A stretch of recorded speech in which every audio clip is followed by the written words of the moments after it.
Over the past month, my brother and I have been watching the Mission Impossible movies for the first time. Yesterday, we just watched the last one, Mission Impossible: The Final Reckoning, in theaters. That was the only one we've ever seen in theaters. And I'm, hmm, I'm just a bit confused if I watch the same movies everyone else has because, guys, these aren't good. I'm a little nervous saying this. I feel like people are going to find my address and kill me for this, but I don't like the Mission Impossible movies. Do I think they're bad movies? No. No, except maybe like one or two. Well, definitely two. As in the second one. The second one was bad. Did I like it? Yes. But maybe that's just kind of because I like bad movies. Everything else, they're like good movies, I guess, but I didn't like them. I need to call you all out. Why have you been lying to me? I am afraid that you all may be a danger to yourself and to others, so I'm here to make sure that the lying stops. I'm here so that we can understand together that these movies weren't good.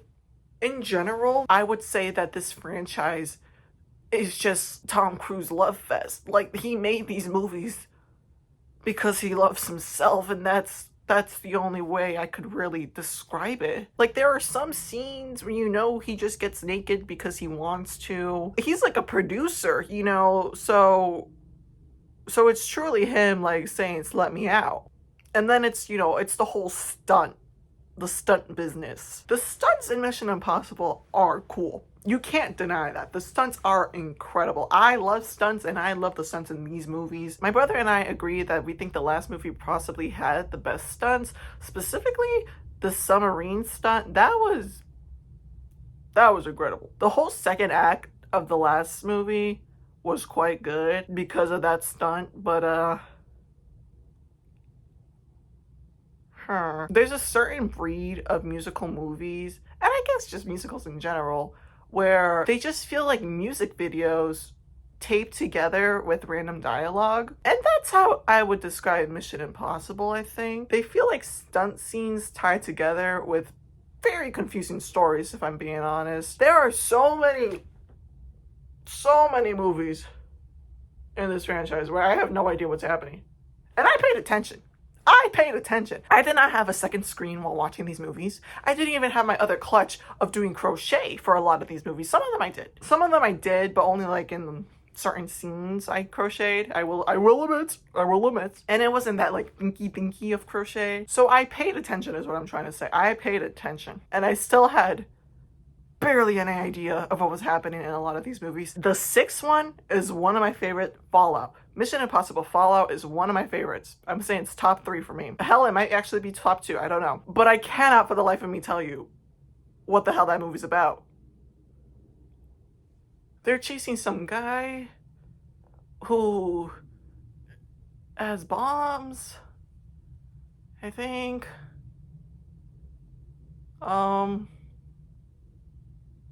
Henry Cavill's in it.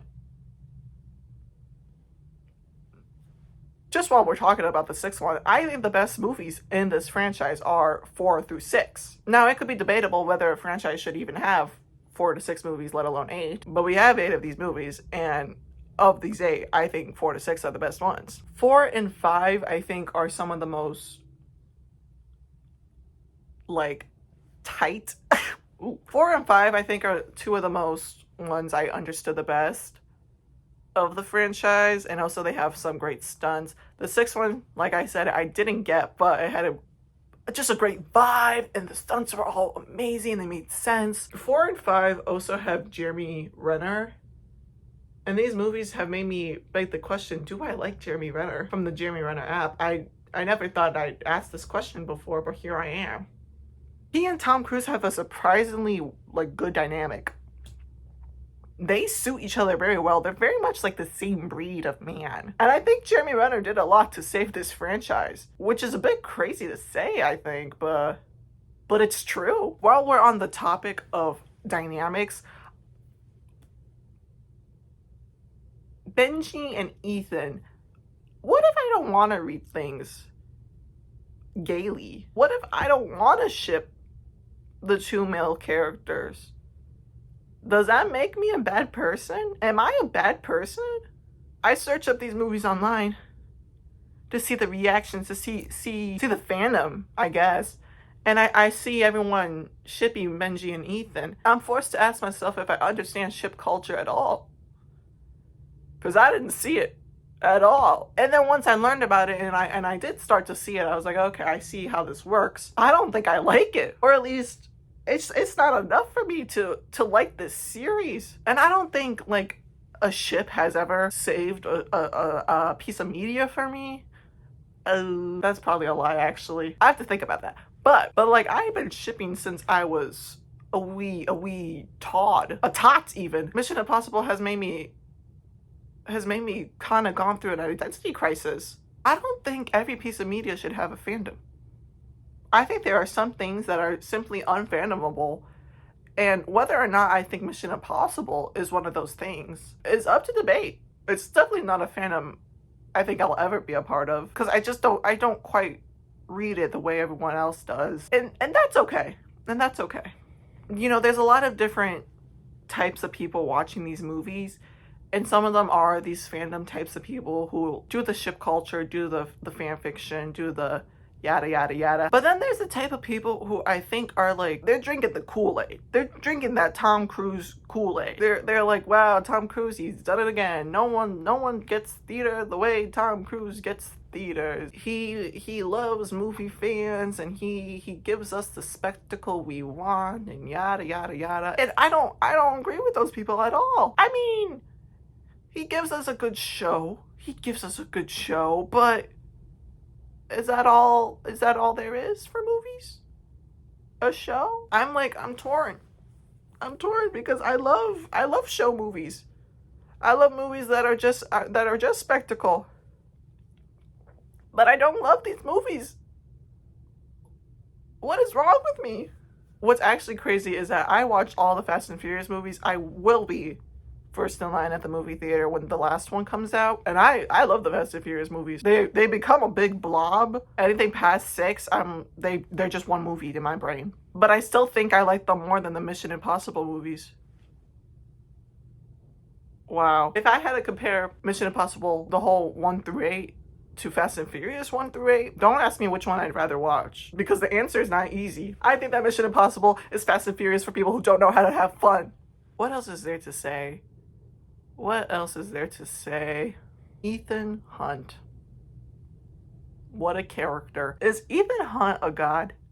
I think that Ethan Hunt is Tom Cruise's version of James Bond. And I don't think that's like a wild thing to say. I think that's like a wildly accepted belief. Maybe he's even said it himself, honestly. Like, it's just so, I think, apparent that that's what's happening here. Even from the first movie, he's created a sort of mythos around this character, and I'm the only one who doesn't get that mythos. Not that I don't understand it, it's just that I don't get it. He's the manifestation of destiny. That's a cool line, I can't deny. But do I care? Well, one thing that adds to the James Bond of it all is definitely the women characters. They truly just come and go every movie without question. Around 4 and 5 is when they start actually showing up in multiple movies. But even then, they're kind of treated they are treated secondary, I would say. But when they are on screen, they rule that damn screen. I will admit. Like Elsa, I loved Elsa. She was incredible. Even in these last 2 movies, I love Paris. She's awesome. Give me more Paris. Did we have to trade Elsa for Grace? I'm sure we did for like behind the scenes reasons, but I'm not sure that I'd make that trade if it was a choice, honestly. I don't think the last movie was good. I put it high up in my ranking, which I will put in the description down below if you want to see that. But I don't think it was a good way to end this franchise. Spoiler alert. I really hope that Ethan would have died or retired. It was kind of ambiguous, but he definitely didn't die, unfortunately. I was hoping for like a Dark Knight Rises type of ending where he fakes out his death and then like retires with like his wife or like one of his billion love interests. But that didn't happen. And when that didn't happen, I was hoping he'd just like die, like his last stud is his last stud. But that didn't happen either. So what was the point? The last movie, it's just, it was truly me in the theater sitting there reenacting the astronaut meme where I'm like, wait, it's all military propaganda?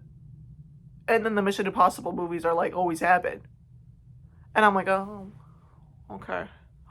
This movie is like so apparently a military propaganda. And with that in mind, it really makes you realize that these are just like Top Gun if they were worse. I don't remember Top Gun, especially the newer one, all that well. I remember liking it. I remember thinking it was cool. I don't remember if they were good. Was Top Gun Maverick nominated for best picture? Because if it was, I definitely remember thinking, no, the hell it isn't.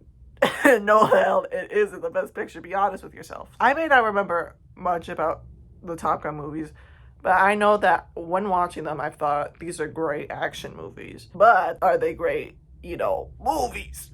This is a big giant tangent that I refuse to go on. So I'm gonna stop there while I'm ahead. But on the topic of Oscars, I saw inklings of rumors that Tom Cruise might get an honorary Oscar.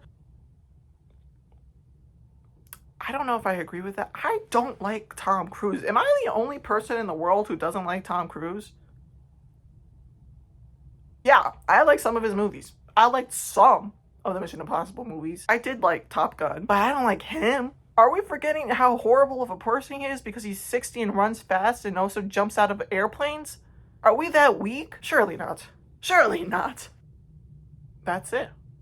Those are my thoughts about Mission Impossible. My average score for these movies, I believe, is rounded to 3.7, which is 74% out of 100, which I think is pretty accurate actually as to how I would rate these movies overall. It's a solid 74%, which is good.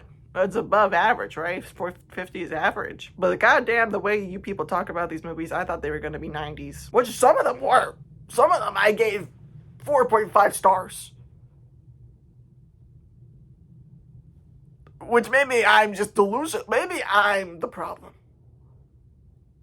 I think I'm the problem.